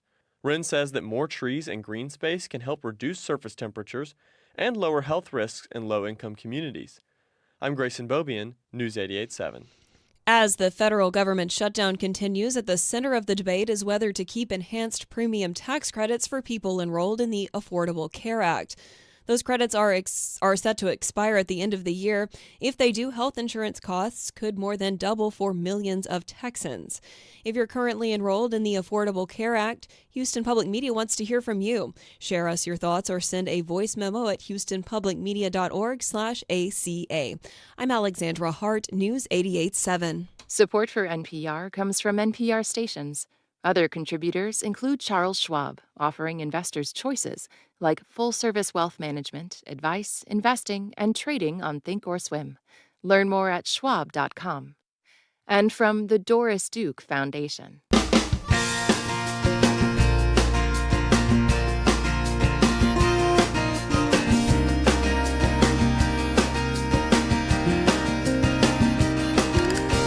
Live from Houston Public Media and News 88.7, it's Hello Houston, an open forum on today's biggest stories affecting Houston and beyond. Call now, 713-440-8870, or let us know your thoughts on today's topics by emailing us at talk@hellohouston.org. And now, Hello Houston with Ernie Manous, Celeste Diaz-Sherman, and Frank Billingsley. Welcome back to the second hour of Hello Houston. It's good to be back. We've been gone so long. Right. Nice weather. People might be joining us right now, Ernie, for the first time. You know what, though? I think that those folks watching on YouTube, you YouTube viewers, you can get to us by houstonpublicmedia.org or over on YouTube. I want you guys to write fan fiction about what you think happens between the end of the first hour and the second hour beginning, because you all comment seeing us get up and scurry and come back, or Celeste, this time you stayed put the whole time. Yeah. I'm just curious what you think happens. Write some fan fiction. Tell us what you think is going on in that, Fan fiction. I don't know, what is it, 10 minutes in there? I know what I'm doing. But if you went and maybe grabbed your lunch, how was it outside, Frank? How is it? I didn't go grab my lunch. I know, I'm saying if a listener, what other people. Oh, it's like 80 and sunny, and another front's on the beautiful. way. It's going to be a beautiful evening and a nice morning. Another rain chance, not a great one, but another one tomorrow. Another front comes through. Love it. Well, speaking about something coming through, Fleet Week is going to be coming to Houston, and we're going to be talking about that. Yeah. I got a lot of questions. I do want to read this text about our we talked about SB 11. Yes, in our last segment. Schools. And Jesse from Cyprus says he's a retired public school administrator. And as a principal, I would never want any religious group to do anything in my school. Number one, there are religious devil worshippers who want to pray in schools. Number two, this prayer ruling is an affront to every group that came to America to escape religious persecution and enjoy religious freedom. Mm-hmm. Interesting. Very and then we got word that they actually did move the Montrose Rainbow Crosswalk. Thanks a lot, guys. I know John Whitmire was against that. He's very pro LGBTQ+. And wasn't much he could do. I mean, there were some folks there that, as we've heard, were trying to deter the removal, but that all broke up peacefully and nothing bad happened. No arrests. That's good. Or We don't anything. want to. We don't want any kind of. Celeste was bringing up the point. It just costs more money to go out there and remove them. And then I was like, why not just let them fade? Then you don't want them anymore. Just leave them alone. That's one good they'll thing fade to in do. time. A friend of mine, Trey Click, down in Galveston, he was instrumental in getting originally the crosswalks there in front of City Hall that have since been removed. But he said, we did this when we put the crosswalks in. He and several other people in the community. He said we did this to be a temporary bit of unification for the community. Mm-hmm. We never intended for it to last forever, and it's a lot of money to maintain it every year. And it can be $5,000 to $10,000. So he said, let's find other ways. Let's just pick ourselves up and find other ways that are permanent, ways to remember the people we want to remember and to bring awareness to the community that we want to bring awareness to. And hopefully, with someone like John Whitmire's help, we can do that. Excellent. To go back to an earlier comment we made, my British computer guy writes on YouTube, I want to know what you all do before and after the show. Not as interested in what we do in the middle. They want to know, are your days filled with working on Hello Houston, or do you work on other things? Nothing. We live for you. For these Lord. 2 hours each day. We spend our nights dreaming of it. Don't you guys do that too? All right. He said you could take a smoke break. I don't think any of us smoke. No. I don't smoke. No. I haven't smoked since 1999. Yeah. Well, I never did. smoked. My dad was a smoker. My mom was. Heavy smoker. And I remember when I was 4 years old, he threw a cigarette out of the car before he drove away. And I thought it'd be cool. And I picked it up because it was still lit. Because he always threw lit cigarettes out of the car. I don't know. And I took one puff and it was so disgusting. I went, and I never was interested again. Kevin Dubrulette says you're scarfing down a muffin or slice of pizza in the break room. Oh, I wish there was a slice of pizza in the break We would room. scarf it down if there was. I wish we had a break room. Sometimes we have donuts around. Yeah. Yeah. Anyway, there's a lot going on today. Besides all that, as I mentioned, we are going to find out about Fleet Week. That's coming up later in the show. Also, our bridges, our infrastructure, is it in good shape or is it not? It's if scary. it isn't, what can we do? I know. We'll be talking about that in a little bit as well. But Celeste, news time. Early voting kicks off today across Texas for the November election. Congressional, city council, and school board seats are among the races that could be on your ballot. One of the most followed races in the special election for the 18th Congressional District. Representative Sylvester Turner's passed away in March, leaving the seat vacant for the past 7 months. Polling from the University of Houston's School of Public Affairs suggests the race is likely to end with a runoff. Voters will also decide a special election for Houston City Council at-large Position 4, which opened after Letitia Plummer resigned to run for Harris County Judge. Several local school board districts, including Houston ISD, will elect new trustees, and cities such as Baytown and Bel Air are also holding elections for local offices. All voting information for areas is found at harrisvotes.com. Despite multiple shows about the ballot here on Hello Houston and the info on the Harris Votes website, do you think you are well informed going into this election? And are you an early voter, or do you wait until Election Day? Now is the time to give us a call or send us a text, 713-440-8870. I'm an early voter. I want to get it out of the way, unless it's a really heated race and there's really great thoughts, policies on both sides of of candidates running. And I'm kind of like torn to see where are we going to land on this? What's still to come out? But that's so rare. I know where I'm going early on and I want to vote. How about you guys? Early voters or on Election Day? Early voter. Early voter. In theory, I like to think that I'm an early voter if I can get to it. I know you well enough. I'm going to early vote. And then basically Election Day comes and I'm like, oh my gosh, I haven't voted. And so I end up being an Election Day voter. A late Election Day voter. Right. So regardless, I try to cast my vote. Like, it is very important. I will make time. I don't necessarily make early voting a priority. And so that's the problem. It's But I vote. Easy. Definitely vote. Well, now that you can vote anywhere, Yeah.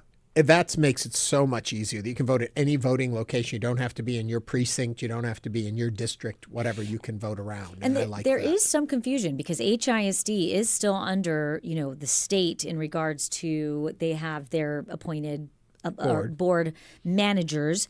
But HISD voters will elect 3 trustees And so that's something that I think a lot of people have been confused about as well. Probably. Talking about the confusion. Also, let us know. Do you vote early? Do you have any confusion on the ballot this year? Did you realize what actual races are happening? That 18th is a very important race. And it's funny, even sitting in this chair and doing this and all the coverage we've done, I'm kind of surprised I don't know all the props. I'm not really well versed on those. And tomorrow we're going to have a segment on it to help voters understand those better. Yeah. But I sometimes get lost in those when I'm voting. Well, and sometimes they can be deceiving because they want to make changes to the state constitution, like adding things to the state constitution that don't need to be added. And so it's like, why are we doing that? And the language on them sometimes can be very misleading. Voting yes means voting against it. Voting no means voting for something. You got to know what they are. Didn't the stadium, before we got NRG Stadium, wasn't there a stadium proposal and the language was so confusing that it got voted down and everybody went, wait, we wanted it. that. And I think it was, yes. And don't yes, think that's by chance that those end up getting worded that way. There's a lot of thought that goes into how they present things on the ballot. 713 Rendon said, I voted this morning, so good for you. You get the Hello Houston badge of honor for today as having voted. So make sure you get out there and vote. It's very important, and people should be doing And that. you could Google the Houston Chronicle. They did have a pretty good write-up on what they think about the different propositions. If you need some guidance on what does this mean and what kind of thought should I put into this. Right. I'm kind of bad about going in sometimes just going, that sounds good, but let's vote yes. Oh, yeah. And then I find out later, I probably should have not voted yes on that. Right. So it was well worth your time to just take a few minutes to understand as well as you can what you're voting on. And you might be surprised you can't vote straight party. That was for a long time. A lot of people, whatever your party affiliation is, you click that and you were done. Not like that anymore. Ask Ed Emmett about And that. if you do take the, I voted photos, tag us on Hello Houston. Oh, yeah. If you voted. And if you got inspired by us to go and vote early, do it. Tag it. Hashtag. Is it a hashtag or just at HelloHouston.show? At HelloHouston.show. And again, 713-440-8870. Okay, we'll come back to this topic. Let us know what you think. But right now, I'm moving on to my story. OpenAI has told users of a new video generation app, Sora, to stop creating clips of Martin Luther King Jr. These clips are popping up, and his estate has objected to disrespectful depiction. These deep fakes show King in shocking and offensive scenes, prompting the joint decision to pause new content featuring his likeness. The company said it values free speech, but believes that public figure estates must have control over how their likenesses are used in AI-generated content. Sora's invite-only launch, so you have to be invited to get the app. It's not like you can just download it and use it. Allows users to create videos of many celebrities and historical figures without explicit consent, including King and many others. Now, OpenAI says it will strengthen guardrails of historical figures and allow estates and representatives to opt out of future portrayals. What do you think? Is this using historic figures free for you to use in deepfakes, or is it wrong? Should it be protected under free speech? I think it's terrible technology.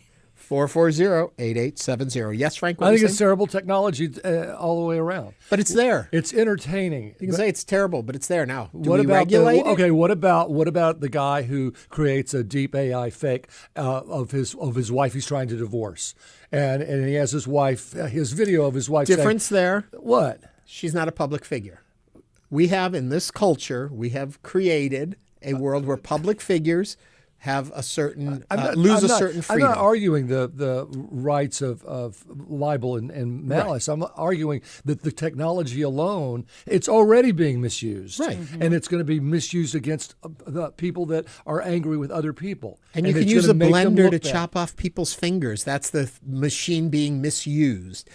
Well, you have a point. It's there. There's not much I can do about stopping it, but you can put laws into place. Remember, there were laws saying that they're not going to allow child porn to be created even when it's not real. Right. And I think that's a good law. But this is going to go farther and farther down the road of, I think, being not worth it. And it's also concerning from when you have speaking just on public figures, it will be very easy to rewrite history. And it'll be very easy to confuse figures in history that were either very influential in a positive way or very influential in a negative way. And it's going to obscure history. And I think that's the issue That's a good point. that I have is it is very dangerous territory. Right. It absolutely needs to be regulated. It's the same thing, though, with memes. Because how many times have we seen these memes with these quotes and they're attributed to someone? It turns out that person never said it. When you talk about the rewriting of history, and so many people apply these quotes to these certain people, and it turns out they never said those. Right. Or you can generate any quote you want. You put it out there and say, Abraham Lincoln, you put a year, and like, oh, wow. Yeah. It's the dumbing down of a society in a lot of ways. Yeah. It's a big problem. But then this is another argument. Well, if you're on social media, aren't you a public figure? I know. It makes you take pause. But I don't know. If you put yourself and your life out there on Facebook, I think that a lawyer could argue, look, you're out there. You're the one. How did they get your image and your voice if you didn't put it on Instagram and have a video of yourself? You put yourself out there. So if you want to take John Doe and do something with all of that, you can just do it and not be protected. And that's already happened before. I mean, people have found their image or a photo, they've uploaded a family photo and all of a sudden it's being used for marketing purposes in another country. That has happened already. And so there were scammers using my good-looking face to trick older women into trying to woo them and catfish them. Yeah. Catfishing. Yes. Yeah. Catfishing. And my image has been used for that. Yeah. And the son wrote me and he said, "Look, I know your story, and I know you're not You're going not after wooing my mother. I know you're not going after my older mother in San Antonio, but she keeps sending you money, thinking it's you. And will you please help?" And I did. Yeah. If Frank Billingsley ever needs you to send him money, already you don't need to send him money. He's doing fine. Except if it's for Houston Public Media. Then you should send them money in. Send him. My British computer guy helped to clarify something I may have misread in my script. It said Sora is available to everyone through OpenAI's basic subscription service. It's the new version that is invite only. Thank you for that. Both versions are very powerful, but the new version has added audio now. Thank you for clarifying that. And then we did get also a comment. Toxic Talk Good Music says private companies get your permission to do what they want with any content provided. And so that also is a big question around, Even bigger question. How many of us read all of that stuff and press accept whenever you get a new thing and Lord knows what they're doing with our... Well, hey, you're on Facebook, which is free and always will be. That was brilliant marketing because it got us all to join it. Yep. I do also want to mention when you say about, if you're on Instagram, if you're putting stuff out there, but let's say Celeste takes a picture of the three of us and posts it. You may not have been in and active, but now all of a sudden your content, your face is out there and they can capture you that way. So people can get captured being in other people's photos, even if they've decided not to have a social media presence. I only picked you, Celeste, because I know you like to take pictures. No, I do. And it's interesting, right? Because, we think about literacy often, and it used to be illiterate was you didn't know how to read or write. And now I think there's going to be this new level of literacy when it comes to understanding how to use AI. And that's going to be the next. I'm also curious when we're going to hit the AI bubble and it's going to pop. We're in that bubble now. What is it going to look like when the AI bubble bursts? Yeah, it's a good question. I remember not knowing what the E in email stood for. Yeah. Electronic. Ernie mail. Electronic mail. Send an email. Send a mail to Ernie. You can send us an email at talk@hellohouston.org. You can also give us a call at 713-440-8870. And earlier we asked what you thought we did during the break. People were thinking we grabbed food or that we had smoke breaks. Well, you know what we should have done today? It's National Chicken and Waffles Day, so we should have had chicken and waffles. Okay, I still think that's a dumb thing. Ooh. Frank is I told you starting earlier, it it sets you up for a double fail because waffles are hard enough to get right, to be really good waffles, not be too floury or doughy, and then they got to come out hot. You don't want a cold waffle. And then fried chicken is no easy picnic. No, it is not. It's hard to make good fried chicken. So now you're going to say, I'm going to give you great fried chicken and a great waffle, and I've never had them both be great. Should we be on the hunt for a great I have never chicken had waffles? chicken chicken and waffles. See, because you think That's it's a going to, problem. one of these is not going to be. I think they're two different meals. See? So on Friday, Yes. we had a full discussion about Smuckers Yes. and Trader Joe's. And, And you were supposed to bring those in for us. I have one of the two. I did bring. I forgot the Trader Joe's box. So tomorrow we will do a taste test. Well, I will tell you quickly all that the solving of the chicken and waffles today is also International Chef's Day. So a chef could have helped us out with that one. All right. That's done with my days for now. Someone's going to step up for me and bring us some good chicken and waffles, I'm sure. But I've never found them. We're on the hunt on Hello Houston. Coming up on Hello Houston, Reda Hicks, the co-chair of the organizing committee for Fleet Week Houston, will tell us about next month's big event. You don't want to miss out. This is News 88.7. Stay with us.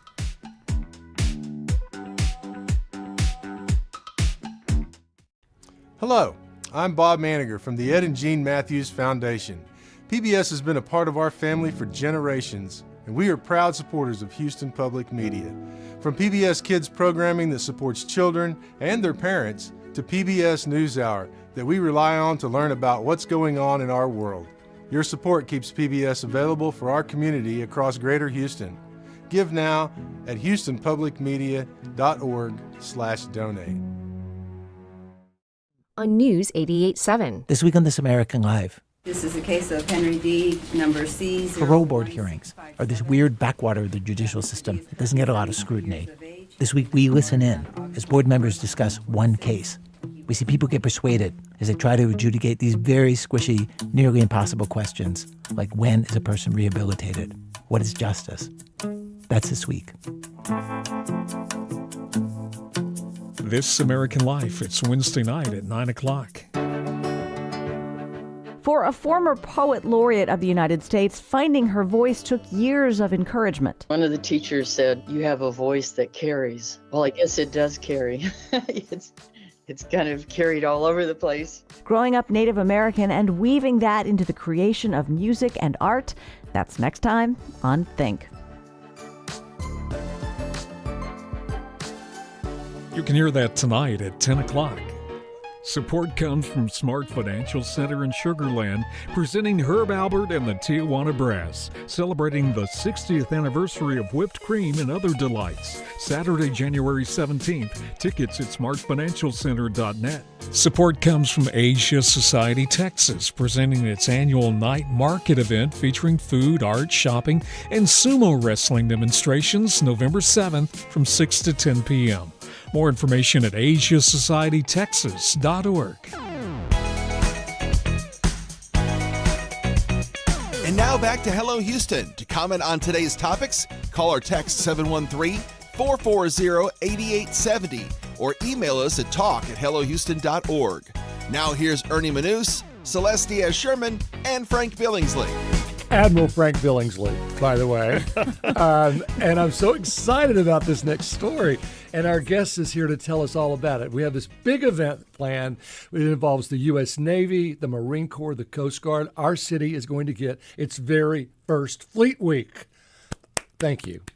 It's November 5th through 12th. More than 1,000 sailors, Marines, Coast Guardsmen will arrive in the Bayou City for a full week of ship tours, public events, community outreach, all part of the Navy's nationwide celebration of its 250th anniversary. Reda Hicks is here to tell us about it, the co-chair of the organizing committee for Fleet Week Houston. This has been going on in New York forever, but this is really new to us. Who came up with this idea? It has been going on forever. In fact, Fleet Week is the largest scale and oldest community outreach tool that the Navy has. They've been happening in New York and LA and San Francisco since the 80s. But a couple of years ago, in advance of the 250th anniversary, the Navy really started thinking about what are the maritime communities that we really haven't engaged with as much. And Houston, of course, was top of list for them. So it's actually been nearly 2 years in the making, the conversations and the thought process. And honestly, you know, we have a very uniquely shaped port, so there was some conversation about how to make it happen. But here we are, very excited. Port of Houston, where they're all going to come? Yes, that's See, right. that was my question. Yeah. We don't seem Same. like the kind of city where the fleet can come in. You know, I see it in San Francisco. I see it in New York. Was that an obstacle, or am I thinking of Fleet Week wrong? It was a challenge in terms of where to put the ships, because one major component of Fleet Week is giving the public the opportunity to go get on one of those vessels and take a tour.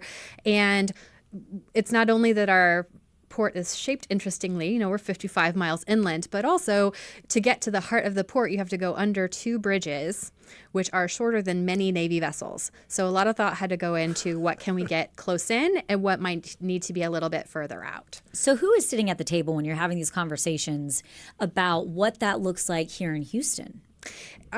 Absolute ton of people. On the sea services side, because Fleet Week celebrates, you know, Frank said it, the Navy, the Marine Corps, and the Coast Guard. So each of those 3 services has people at the table, and then an entire collection of local people. So the official host of Fleet Week Houston is Mayor Whitmire. So the city is very involved, but we also have Houston First at the table and Greater Houston Partnership at the table, and a ton of community-based organizations that work with veterans and military families, all of the higher ed institutions, the business community, all of our sports teams, the rodeo, everyone's at the table. Okay, so how many boats are going to come in for this, and how are you going to get them through the ship channel with all that traffic that's waiting in line to get in now?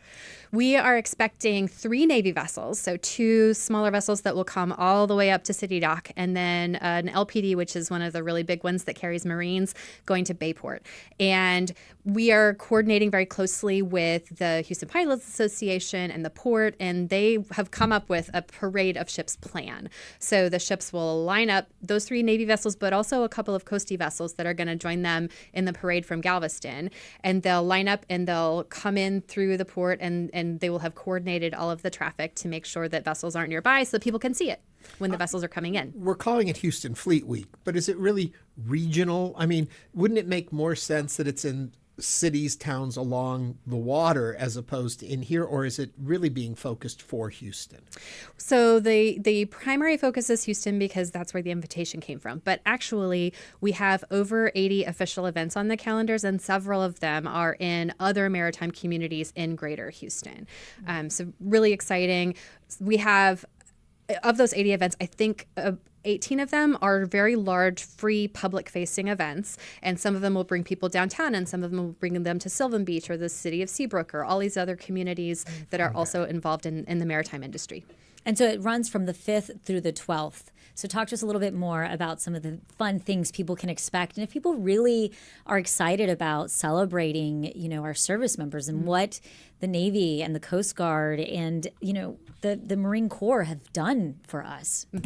So all of the public events are listed on fleetweekhouston.com. So you can go and see the whole calendar and choose what you want to go to. Like I said, everything free, public, family friendly. You can bring your kids. And we have a whole host of different events. Some of them are intended to showcase particular sea services. So, for example, there's a demonstration happening at Sylvan Beach that's very focused on the Marine Corps, and they're going to be doing an amphibious landing demonstration with their hovercraft on the beach.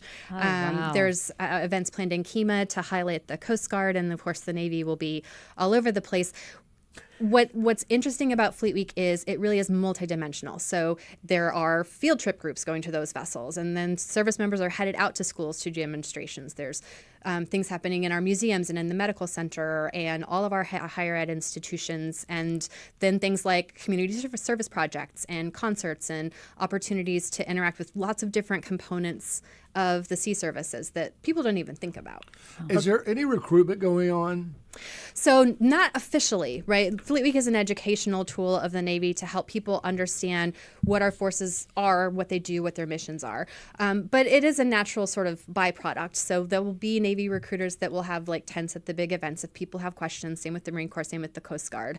But it's not an active recruitment. It's really more about let us help you understand how we keep you safe, how we keep your commerce moving, how we move through your communities. Because at the end of the day, every single one of those people in uniform is a person. And right now they're serving our country. But the thing about Fleet Week is it's also a showcase of our city to show those 1,000 or so men and women what it might look like to be a Houstonian when they take off that uniform. Okay, question about those in uniform. So Are we housing all of them, or are they staying on their ships? Dumb question, but I'm curious. It's a little bit of both, because the people who come on the vessels, they have their bunk right there. But we are expecting components from Corpus Christi and Fort Worth and Shreveport and some of the specialized units that are coming over land, and they will be staying in our various hotels around the city based on the part of the city they'll be interacting with most. Yeah, there's aircraft, right?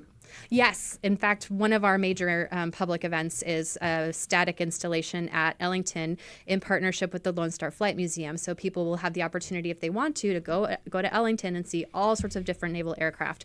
And then there will be some flyovers as well that people will have the opportunity to see. Am I thinking of the right Broadway show, On the Town or something? Am I feeling with the Navy people in Times Square and their dancing? That's what I think of when I think of Fleet Week. How off am I here?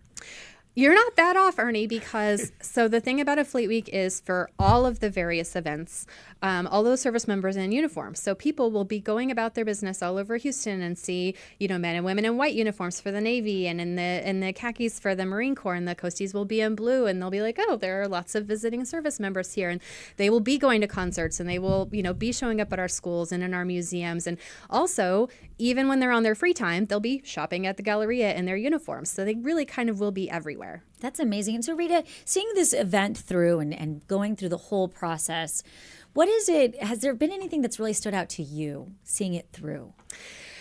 So I've been in Houston for 20 years. I know my city is special, but watching how all of the different local stakeholders came together and just came with a big bunch of yes, and how are we going to figure this out together, and how are we going to make that special? Really struck me, because it's a small world, Fleet Week. I have mentors at several of the other Fleet Weeks, and they don't have that same sort of attitude and level of connection. And so it really just reinforced to me how special Houston is, that all of the stakeholders that needed to be at the table came readily and willing to help. And when we figured out where holes were, we just invited more people to fill the holes. Amazing. Am I right? You're a military spouse, correct? I am. My husband did 22 years in the Army. And we are both still very involved supporting military and veteran families in Texas. I will tell you, it has been a major education of me, the Navy vocabulary, because the words they use, the ranks they use, wildly different. I'm curious, though, if that brings a unique perspective of how you see our military engaging and educating the civilian population. So my family is a bit unique, too, because I was married to my husband the last 9 years of his active duty service, and he went where the Army sent him, and I was here in Houston. So I had one foot in this community and one foot sort of following my husband wherever he went and understanding that community. And so I really always root the conversation in military people are people. They have spouses, they have kids, they're pursuing educations, they're pursuing careers. And when you think about the people who serve us that way, it kind of brings them off the pedestal and helps you kind of understand their key challenges in ways that are really tangible. I'll give you an example. One of our major day of service for Fleet Week is a very large-scale project with the food bank. And we chose that because military families in Texas have the highest rate of food insecurity in the country, because the base of our military are young service members with young families who make very little money and have to figure out how to make ends meet. And so, shining a light on that need really brings it home that these are young people, defending our freedoms, and we need to figure out how to better support them. And policymakers are always having conversations about how to make life easier. But in the meantime, it is these local communities coming up with really granular resources to fill the gaps. And this is going to be somewhat in conjunction with Veterans Day? That's right. So we will be celebrating not only Veterans Day, but also November 10th is the Marine Corps' 250th birthday. So lots of big things happening. And, we are one of the two largest veteran communities in the country. So it's actually very special to have the active duty service members coming here and mixing with a community that has a larger veteran family population than most state capitals. Here in Houston. That's amazing. Take me back something bigger to understand. When we talk about Fleet Week, can anyone have one anytime they want one? Or is somebody coordinating this? We're having Fleet Week. It is sanctioned by the U.S. military. It is official. Our Fleet Week is happening here. How does that work? Who is Fleet Week? So Fleet Week is a partnership between the local community and the Navy, but a formal invitation by a community has to be extended to the Navy, and the Navy has to accept. So Mayor Whitmire reached out to Mayor Cottle once we heard there was potentially an interest in coming here and formally invited the Navy to bring a Fleet Week to Houston. That invitation was accepted by Admiral Cottle, who was the head of Fleet Forces at the time. That's the organization that runs all the ships. He has since been promoted to be the chief of naval operations, so the top of the Navy. But that's how it went. Admiral Cottle accepted the invitation. That sent the wheels in motion to choose a date and start the planning. And your sponsors, you have some pretty heavy hitter sponsors, because it's not cheap to bring 1,000 people in uniform and all those boats here.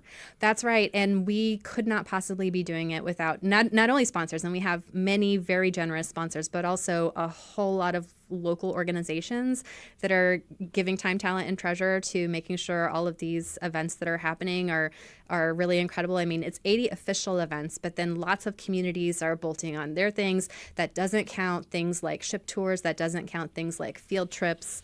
And that all requires a whole lot of sort of local coordination.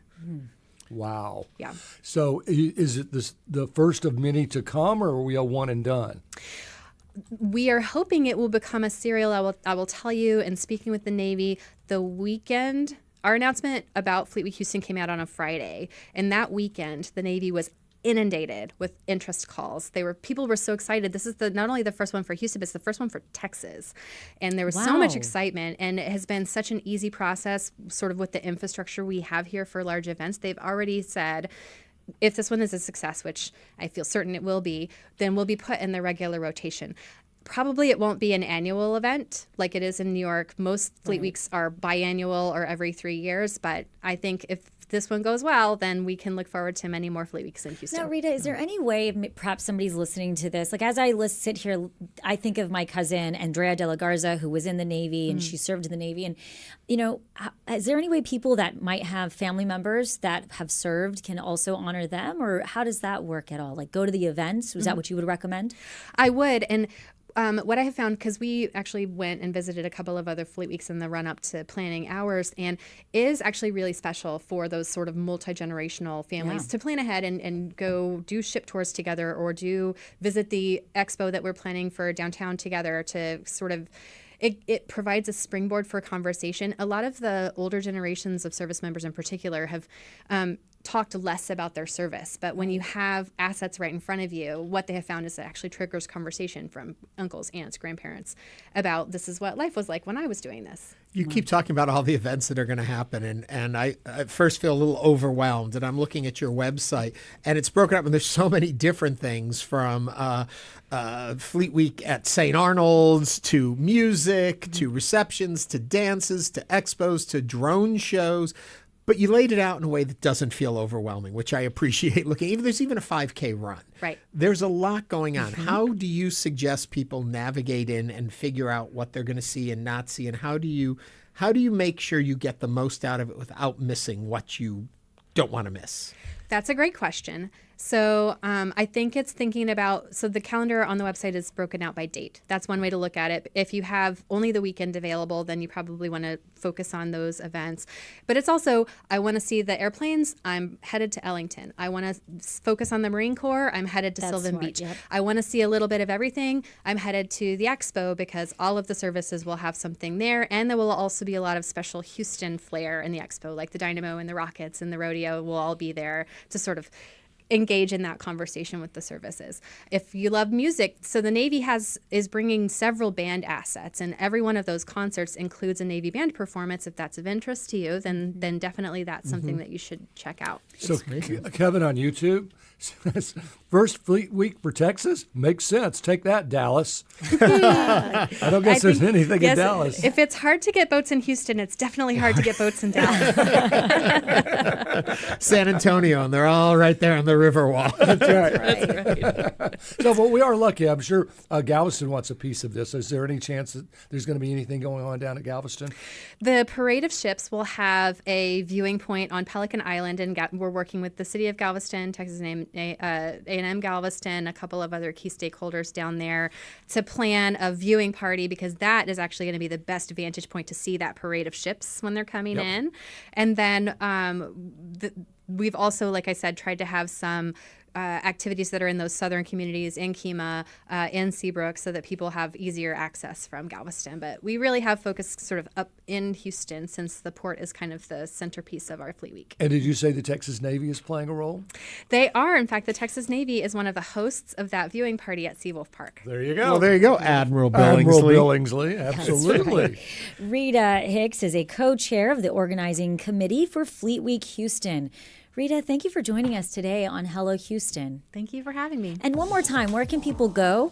www.fleetweekhouston.com. Excellent. Thank your husband for his service and you being there with him. Yes. Behind every great serviceman. Absolutely. That's right. Thank you. Coming up, a look at bridge maintenance around the world. Stay with us as Hello Houston continues. Democrat. Hi, I'm Michael Schaefer. My partner Ellen and I have been proud supporters of public radio and TV for decades. We really would be lost without our daily fix of unbiased national and local news, cultural programming, and great entertainment. But with recent federal defunding, stations like Houston Public Media face real challenges. Now's the time to step up. Give now at houstonpublicmedia.org. Thank you. Lets users create fake videos and audio. It can fabricate anything, like this video of Mr. Rogers greeting Tupac, which obviously never happened. Welcome, neighbor. I'm so glad you could stop by. Appreciate you having me, Mr. Rogers. Please, have a seat. It's a beautiful day in the neighborhood. Why Hollywood is sounding the alarm on All Things Considered from NPR News. That's on today at 3 o'clock. On Fresh Air, you'll hear from people who really make you think, like astrophysicist Brian Greene explaining the scientific theory that our universe is just one of many. And the image that I like to have in mind is, imagine that our universe is like one slice of bread in a much grander cosmic loaf, with the other slices of bread being other universes. No subject is too big for Fresh Air. Join us.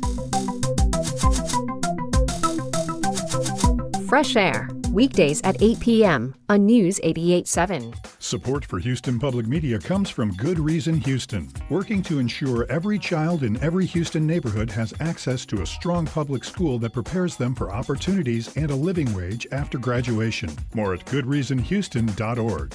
Support comes from Twin Liquors, a Texas family-owned home for wine and spirits since 1937. With over 100 locations across the state, Twin Liquors is proud to be part of the community. Orders available online at twinliquors.com for delivery or pickup.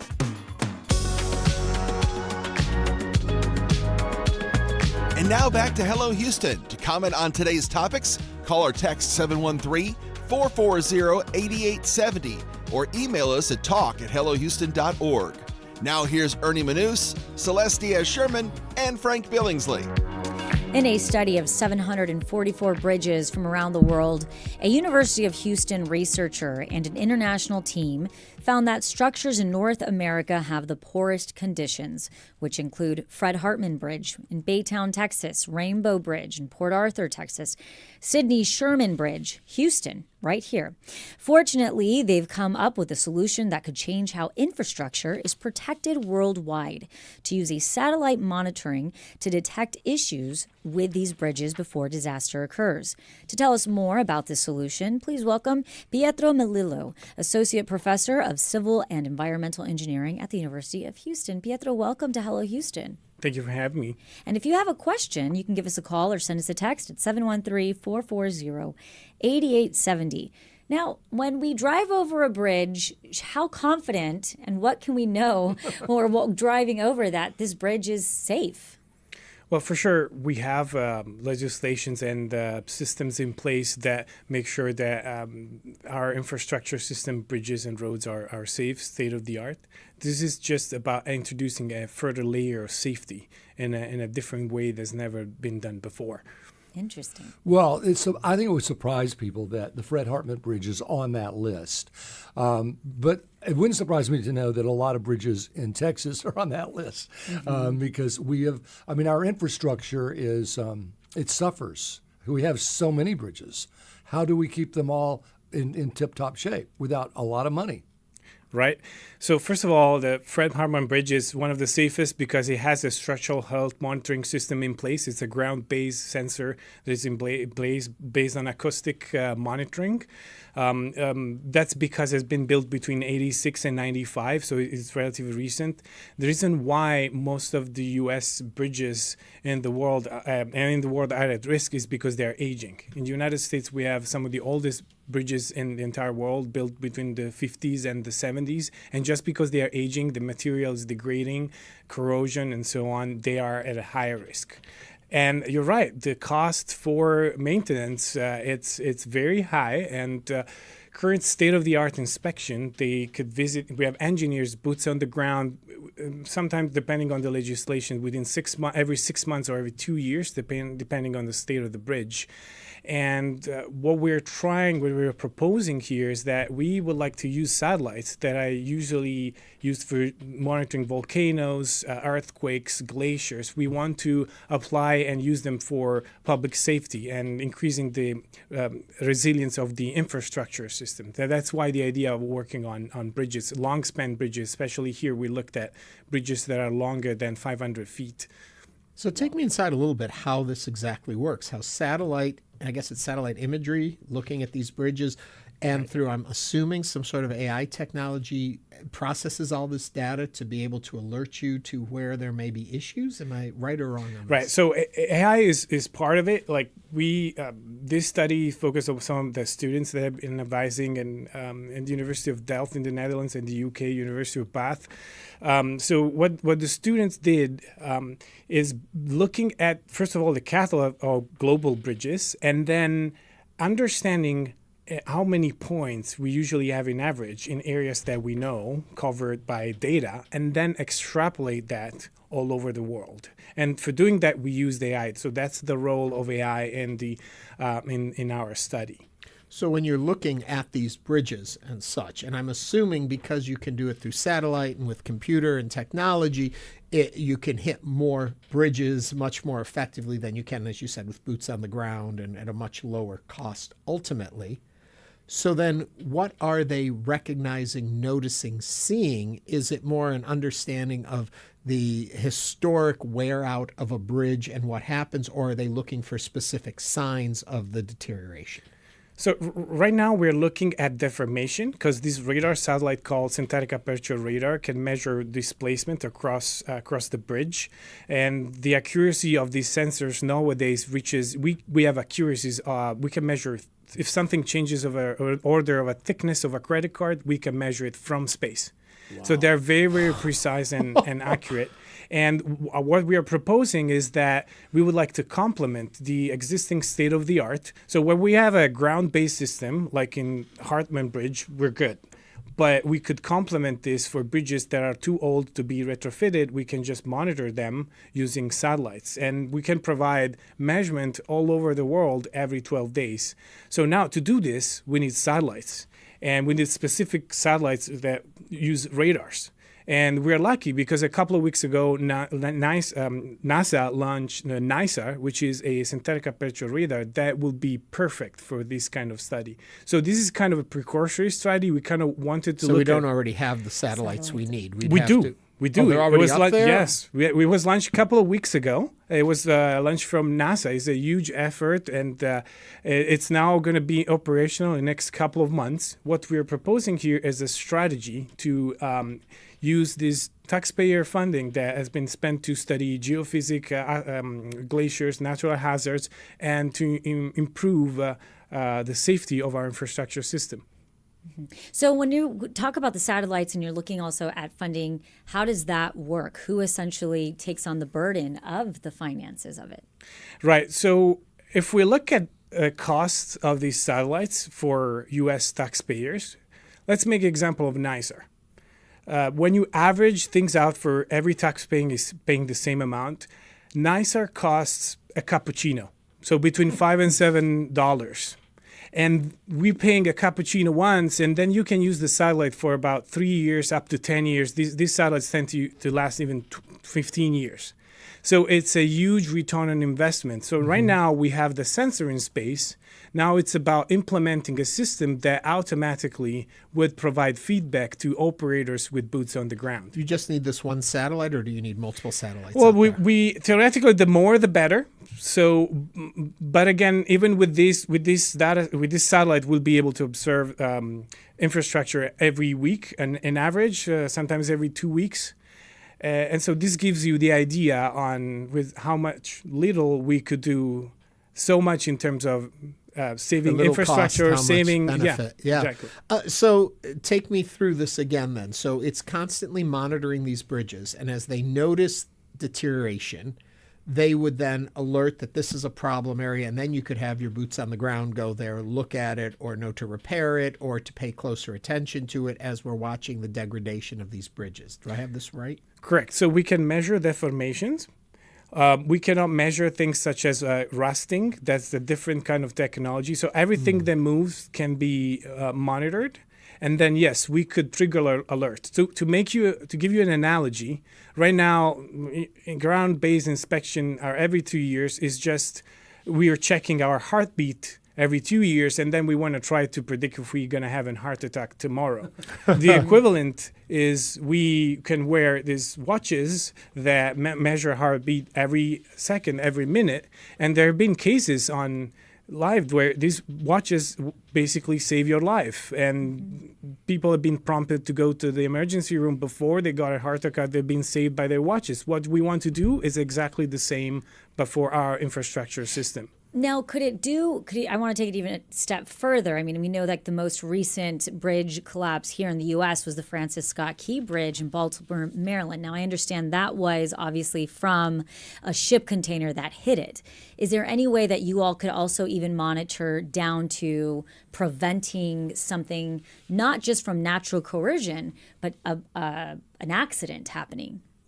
Well, that is more about monitoring where boats are going. The same technology could be used to do that, but it's not as real time as we think. We get these measurements every week, every 2 weeks at most. Okay, so there's a lead time. Yeah, so there is still a lead time. We're not there. That's why if we launch more satellites, we could have more. Increase the temporal frequency. Taking that technology, then I also remember and think about those apartment buildings that collapsed in Florida and they went down. Mm-hmm. Could this same technology be used on buildings and other things to see if their infrastructure is crumbling from within, if they're thinner, or is this just then too crazy? Right. No, we actually came out with a study at the end of the year in collaboration with it's an international team with Germany and University of Florida to actually monitor infrastructures in Florida. And we came out with a similar conclusion. These tools can be used for preemptive safety as safety tools. We can use it for risk assessment to deal with construction sites. It's a part related to human safety as well as reducing cost of construction and maintenance. Now, we did get a comment from YouTube that says, sounds amazing, but surely bridges flex more than a credit card's width when it gets windy. Right, that's true. That's totally correct. What we're looking at is not just temporary vibrations, we are looking at reflection from stable points in time. And by using this radar technology, we're actually able to filter out those kind of vibration or just focus on the areas that don't vibrate much. Now, Pietro, are you guys getting good reaction back from presenting this? I mean, where are y'all at in the process of taking it from research to actuality? Yeah, so as an educator, we have an important role of pushing our students forward to train the next generation of engineers at the University of Houston. And in one way, by teaching these new technologies, we are training the future engineers in the Department of Transportations that will be able to handle the information. On the other side, we want to push this technology forward into the current leader and people that make decisions to start introducing this technology. So this is something that I hope this will be operational in the next 5 to 10 years. Will be basically we'll have it in our daily lives without knowing it. Very That fascinating. is fascinating. Absolutely fascinating. Pietro Milillo is an associate professor of civil and environmental engineering at the University of Houston. Pietro, thank you for joining us today on Hello Houston. Thank you so much for having me. Well, I think that's it. Brought us to the end of another show. We've bridged another show. We've Remember, early voting has started. Tomorrow, Brandon Rottinghouse will be with us to break down some of the, what are they called? The amendments. Propositions. Thank you, Celeste. And that brings Frank us was to wrong. the end of our show. We want to thank you for watching and listening today on Hello Houston and spending your Monday with us. We will be back tomorrow with more conversations. This is News 88.7.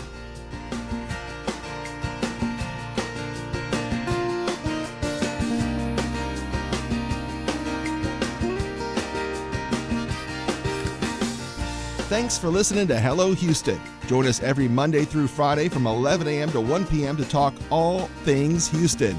The Hello Houston production team includes Garrett Bowman, William Menjivar, Jen Altai, Todd Holslander, and Jim Kovacic. For the latest in local news, subscribe to the Hello Houston daily newsletter at houstonpublicmedia.org. Hello Houston is a production of Houston Public Media. The opinions expressed by the guests of this program are solely their own and do not represent the views of management, staff, or underwriters of Houston Public Media. This is News 88.7. Houston Public Media is a service of the University of Houston and is supported with your gifts to the Houston Public Media Foundation. More information available. So we're almost 3 weeks now into this shutdown, and I'm sure a lot of people are still wondering if the parks are even open. What's the situation at Joshua Tree right now? Well, the park is open. They say partially